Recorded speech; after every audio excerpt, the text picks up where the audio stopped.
let's talk attack for a little bit in terms of the goal scoring that we could see in 2023. Who are some forwards? Who are the strikers that need to break out for their team in 2023? We've got two that we've got our eye on. We're taking a look at Portland still, keeping the lens there, defending champs. We want to see a big season for Morgan Weaver, but we also really want to see a big season for Midge Purse. Now, we've chatted a little bit about the fact, hey, it's a World Cup year. Players are going to go missing. We narrowed the lens a little bit on Washington Spirit and what that could look like for a player like Hatch if she doesn't go to the World Cup, because this final roster has still not been announced and it won't be announced probably for at least a couple of months. But when we're looking at Gotham, they are a team like every other that are going to miss pieces.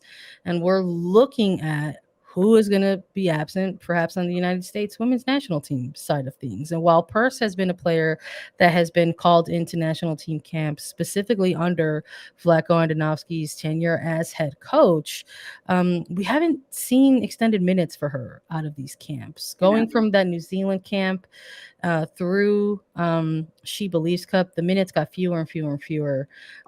And even with She Believes Cup, there was, I think it was a couple minutes in stoppage time in their first match, and then all the way down to zero. So we just didn't see extended minutes for this player coming out of She Believes Cup. And listening to Purse out of some media availabilities for Gotham, she wants to hit the ground running coming into this season. So I'm eager to see that pay dividends for Gotham. And we saw Midge Purse, forward for Gotham, already hit the ground running in the offseason. She had talked about previously throughout her professional career and even in college that there was an environment that was going to help benefit her to be the best player that she could be. There was an environment where she could train with other professionals, big side, small sided. It was a lot of individual training in the offseason, and that wasn't enough for her to level up. So she flipped the script for herself this year. She created an environment.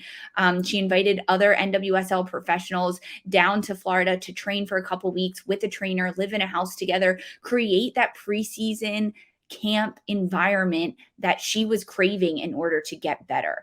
She did that for herself. That way she could level up. And I think that kind of sets the tone. I mean, I think Midge Purse was pissed off last year about her performance, the fact that she was getting out of the national team call-up camp, that she wasn't able to perform as much for Gotham, that her team didn't do well. There's a lot of factors that could piss a forward off and piss a player off. And I think that because of that, Midge Purse has kind of stuck it to herself and said, I'm going to be the best player I can be. I'm going to get back on the national team. I'm going to be a player that can score a bunch of goals and lift my team up. And if I don't have the pieces around me as a team to do that, I'm going to need to do it myself. And I'm excited to see this fire from Midge Purse because she's got the skill. She's got the talent completely. It kind of comes down to, can she lean on the pieces that are around her when they're there? But if they're not there, can she still do it herself? Can she create herself? And I think she can this year. I think she's one of the players that needs to have a big year for Gotham. Another player. Let's stay with that word. I was going to say, is this a year where Morgan Weaver is pissed? I don't think so. I don't think so. I don't think so. It's very different energy. This is different energy because for me, for Portland Thorns, it has to be forward Morgan Weaver that has a breakout year. And maybe I think like Midge Purse is going to have that breakout year. And then for Morgan Weaver, I'm like, hey, you have to do this year.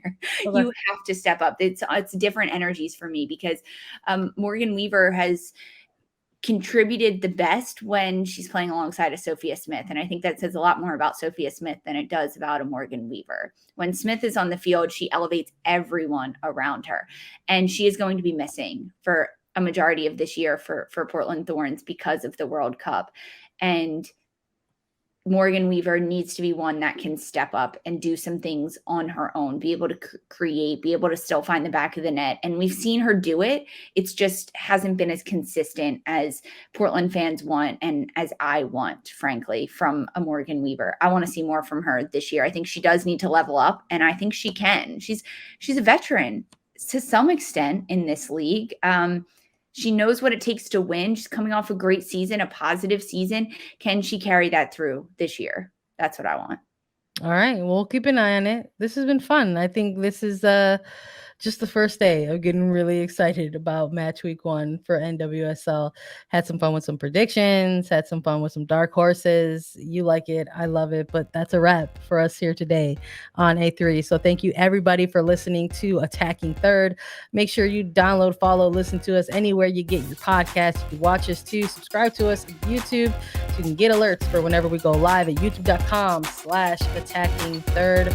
We'll be back this week with more NWSL regular season content, so stay tuned for that.